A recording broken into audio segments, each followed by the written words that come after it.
Alright guys, so I guess it's time to make this video. It's been a few months I haven't uploaded content.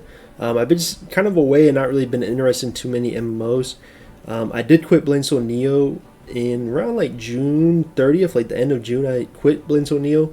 And then I decided to play a little bit when the Silfrost Mountains update came out in September, just because I had a lot of nostalgia for that back in 2016 when it came out. So I just had to try it out and see if it was good. But I want to kind of make this video just kind of talk about why I stopped playing Neo.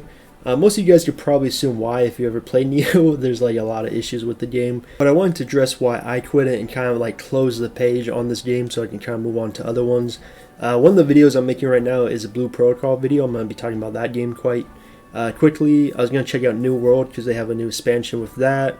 Also was playing a little bit of Lost Ark and Black Desert. So I've been jumping around MMOs trying to find a one that I really enjoy. I've even played some World of Warcraft, so I've been all over the place. And you know, I will make some videos on some other MMOs quite quickly. But yeah, I wanted to make this video kind of just get out there and talk about Neo and get that out of the way. So essentially with Neo, it boiled down to the point where I just wasn't enjoying the game. The main reason why is the way they design Neo is just kind of force you to swipe, because how they design bosses in this game is they don't really have them have the same mechanics that they had in live. If you guys don't know, that Neo is basically just a relaunch of the original Blade Soul, so all the content is this, well, I would say like 90% of the content. Some of the stuff is different, but 90% of the content is just them taking old content from 2016, 2017 and just relaunching it in Neo as new content.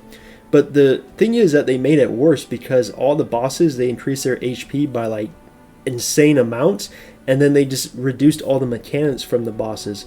And so essentially what happens is that the boss has a rage timer, and if you don't kill the boss before the rage timer, the whole party just wipes from the rage mechanic. And what they did is they inflated the boss's HP to such high standards where it forces you to get way better gear and swipe, because if you don't, you won't be able to clear the content. So what happens is the dungeons are not actually rewarding, because they're not rewarding you from playing the mechanics well with your team and killing the boss. It's rewarding you from just standing there and doing enough DPS. And so it's not a really fulfilling way to play the game, because it doesn't matter how good of a player you are, it's just based on how good your gear is to be able to clear the boss before that enrage timer. And it's clear that they did this on purpose to try to push people to swipe and get better gear, because a lot of these bosses' HP values are just completely ridiculous, and their rage timer is like 3 minutes. And you know, I pushed back on like the NC West devs trying to like communicate to them to reduce the HP of a lot of these bosses. But essentially they said that they just get these builds, I guess is what they call it. They get these builds from Korea and they just apply it to the North American EU versions, and there's no way they can change it. They can give feedback to the Korean devs to say, hey, they don't like this, can you change it?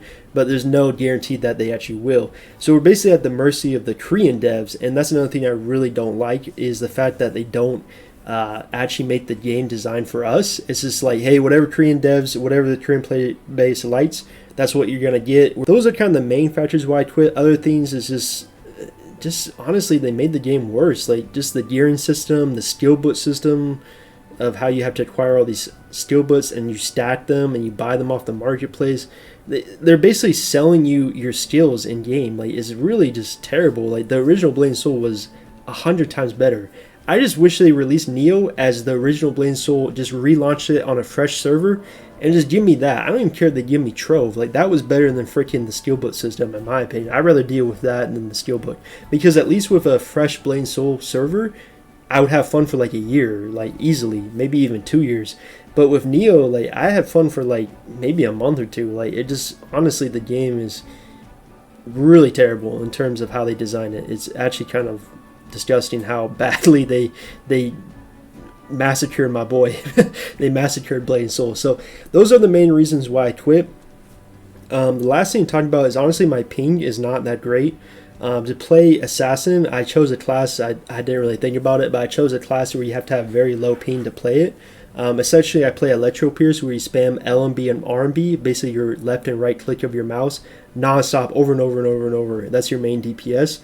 And essentially, if you can't do that quickly with low ping, your DPS is going to really suffer. And so to actually play the Assassin class, I had to get Exit Leg and reduce my ping, which is funny enough. They try to advertise, they wanted me to like be sponsored by them on my channel like years ago, and I just was like, I don't care about you guys. I don't use it. And then I ended up using it, and it actually did work. Like literally, like I had like 100 or like 90 ping, and got me down to like 70, which was pretty decent. It was playable, but I had to spend money for that. So I was spending money for that.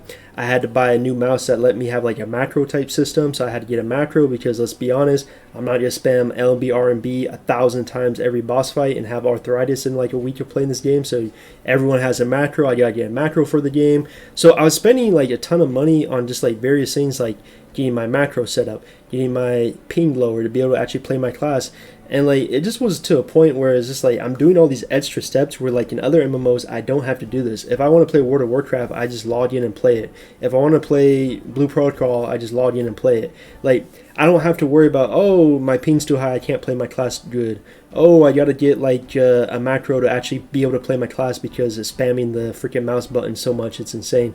And so this was like not even really an issue with the actual design of the game in terms of like content like dungeons and raids and monetization.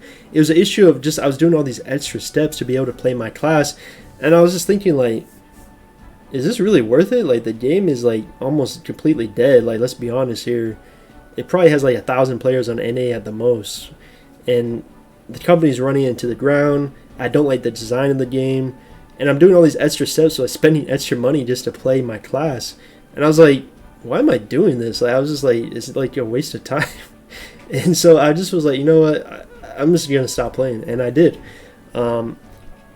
When I returned from Silver Frost Mountains, I had a decent nostalgia trip playing through like the storyline because it was pretty similar, if not completely the same.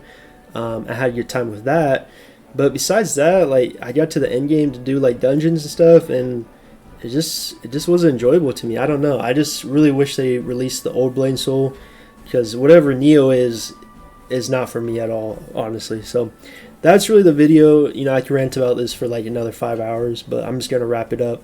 Most of you guys probably assumed I already quit though, because I took like a break. But it's just sad to see. I really wished that Blade Soul would just be a decent game run by a decent company. But with NCSoft, I've learned just to stay away from them completely. I think every game that they manage, they just run into the ground, except Guild Wars 2, because it's actually ran by ArenaNet. That's the only game that they're like officially published by that is not ran into the ground, because guess what? It's not actually ran by them. Any game actually ran by them is just completely getting destroyed. Even Throne and Liberty has had so many issues, and they're more managed by, I guess, Amazon. But really, any game like Ion, Blade and Soul, like these games that they officially just run, they completely destroy them. They don't know what they're doing. I guess they know what they're doing. They make their money real quick. They design the game to just milk you as much as possible, and then they move on to the next project. And that's what they're doing with Ion 2. That will be the next one that they milk like crazy, and then move on to another MMO in another year or two. That's how they do it. They don't actually care about the longevity of the game and making it a sustaining MMO like World of Warcraft or like Final Fantasy 14, where it'll be here for 5 to 10 years, 20 years, and have really great player base retention. NCSoft just does not care about that at all, and I've learned that over the years. So really with their type of games, if I do play them, I'll probably check out Ion 2 just because I love the original Ion. So unfortunately, it's ran by NCSoft, but I'll still try it. But I will have in the back of my head, this game probably won't last that long. So unfortunately, that's just the case with NCSoft. Again, that's really the video. I'll stop talking now, but appreciate you guys watching the video. I will have more content coming soon, but it definitely won't be Blade Soul Neo. I just don't see myself playing this game unless they launch a fresh Blade Soul Classic version from original 2016 content and gearing. That I would actually enjoy, but whatever Neo is not for me, man.